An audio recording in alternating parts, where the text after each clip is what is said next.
going on, YouTube? So today I'm going to be installing these chokes on this VFD output to the supply fan motor. Jason Johnson commented about having unwanted voltages cooking the motor bearings on the supply fan motor, which is something that can happen. If you haven't checked out Jason's channel, he does a lot of industrial and commercial HVAC, a lot of chiller work. So go check his channel out. So after I changed the motor bearings out, I could have added the grounding kits and all that, just didn't really think about it. So if that happens and it's already too late to do all that to the motor, because you gotta put the grounding kit on that shaft and it has to be really clean. It's kind of a bit of a process to do. This product right here is something that's very easy to install. It takes 5-10 minutes and will help with that unwanted voltages and noise from the VFD going to your supply fan motor or whatever you have coming off a VFD. So the kit comes with these 3 and these 4, which these I believe are the inductive absorbers and these are the noise line absorbers.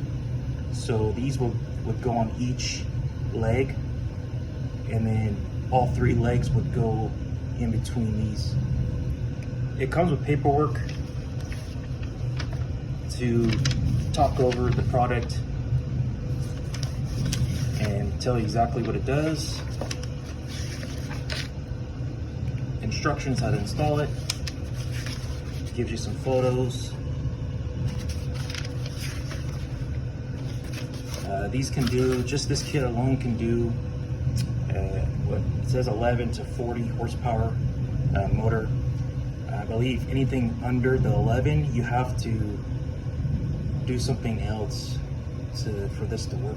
It's in this paperwork, but yeah, I'm gonna go and see what I can do as far as the placement on the VFD right now, and then once I got it on and I'm close to buttoning it up, I'll take a quick video that we can see.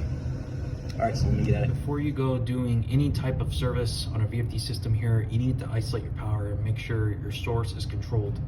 I have the power off here, checked with my meter to verify I have no output power. So move on. As you can see, I have installed the CoolBLUE kit here. Each conductor, all conductors going through there per the instructions. This is something easy to install, not very hard. It's also substitute for, like I said, an HS grounding kit or to help with your unwanted voltages and other interference. I got this from my local Train Supply. Here's the kit number.